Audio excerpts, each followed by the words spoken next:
Everyone, स्वागत है मेरे चैनल एनआरजी अड्डा 07 में। आज हम बीए फर्स्ट सेमेस्टर के जो हिस्ट्री है उससे मोस्ट इम्पॉर्टेंट क्वेश्चन करने वाले हैं। जो वेरी शॉर्ट है वो उसका मोस्ट इम्पॉर्टेंट क्वेश्चन करने वाले हैं। ठीक है, आपका पेपर दिसंबर में होने वाला है। तो स्टार्ट करते हैं। इतिहास से क्या अभिप्राय है, ये क्वेश्चन आएगा, या इतिहास की परिभाषा बताइए। तो देखते हैं। वर्तमान के परिप्रेक्ष्य में अतीत का वह अध्ययन जो हमारे वर्तमान को सुधार कर एक स्वर्णीय भविष्य की आधारशिला रखे, वह इतिहास है। अब नेक्स्ट क्वेश्चन देखते हैं, या इस जो क्वेश्चन आपका आ सकता है, इतिहास को समझाने के लिए निम्नलिखित साधन, या इतिहास को समझाने के लिए निम्नलिखित कौन कौन से साधन है। तो पहला क्या है, काल है, दूसरा व्यक्ति है, तीसरा स्थान है, और चौथा क्या है, घटनाएं हैं। इसके अलावा भी हो सकते हैं, आप लिख लेना। नेक्स्ट है आपका संस्कृति से क्या अभिप्राय है, ये क्वेश्चन आ सकता है आपका। या संस्कृत से क्या अभिप्राय है।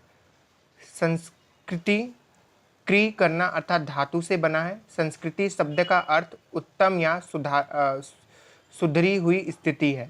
किसी समाज की संस्कृति से तात्पर्य उस समाज के व्यक्ति के रहन सहन, खान पान, आचार विचार, रीति रिवाज, कला, कौशल, संगीत, नृत्य, धर्म, दर्शन एवं मूल्यों से है। नेक्स्ट क्वेश्चन क्या आ सकता है, वेरी शॉर्ट में आपका परंपरा से क्या अभिप्राय, या परंपरा की परिभाषा दीजिए। तो देखते हैं। परंपरा का तात्पर्य हस्तांतरण से है। अंग्रेजी का ट्रेडिशन शब्द हस्तांतरण करने की क्रिया ट्रेडिशन से व्युत्पन्न है।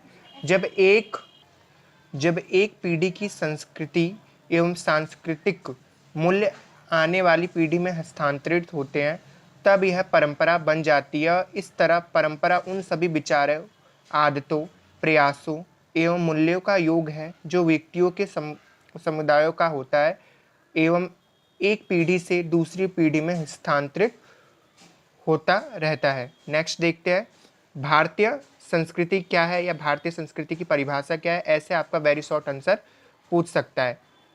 किसी जाति, समाज एवं देश की सांस्कृतिक उन जीवन मूल्यों पर आधारित होती है जिसे उस जाति, समाज एवं देश के लोग न केवल मानते हैं अपितु अपने समाज में उनका आचरण करते हैं।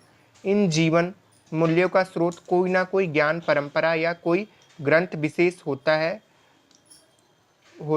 भारतीय संस्कृति का मूल आधार वेद है। नेक्स्ट क्वेश्चन क्या है, या नेक्स्ट आपका परिभाषा पूछ सकता है। वेद से क्या अभिप्राय, या वेद की परिभाषा दीजिए। तो वेदों को अपौरुषेय कहा गया है। वेदों में वर्णित ज्ञान ईश्वरीय ज्ञान है जो तपस्या द्वारा हमारे प्राचीन ऋषि मुनियों ने प्राप्त किया है। मौखिक परंपरा में यह ज्ञान एक पीढ़ी द्वारा दूसरी पीढ़ी को सतत हस्तांतरित होता है। वेद शब्द संस्कृत की विद रूप से इसका तात्पर्य ज्ञान का भंडार अथवा ज्ञान का स्रोत है। वेद के भंडार हैं, इसलिए आर्य समाज के संस्थापक स्वामी दयानंद सरस्वती ने नारा दिया था कि वेदों की ओर लौट चलो। वेदों के संकलनकर्ता कृष्ण द्योपान वेद व्यास को कहा जाता है। हम सबको पता है हमारे जो वेद कितने हैं, 4 वेद हैं। तो पहला देखते हैं ऋग्वेद को की परिभाषा या अभिप्राय। ऋग्वेद का अधिकांश भाग देव स्तुतियों से भरा हुआ है। इसके कुछ मंत्र ऐतिहासिक घटनाओं का उल्लेख करते हैं। ऋग्वेद का उपवेद आयुर्वेद है जिसमें चिकित्सा विषयक ज्ञान का संग्रह है। ऋग्वेद में 10 मंडल एवं 1028 सूक्त एवं विभिन्न ऋषियों द्वारा रचित कुल 10,580 ऋचाएँ हैं।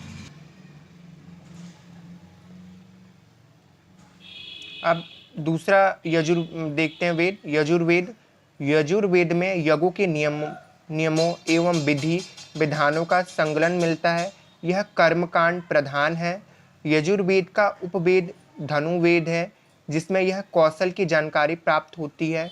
इस ग्रंथ में से आर्यों के सामाजिक धार्मिक जीवन पर प्रकाश पड़ता है।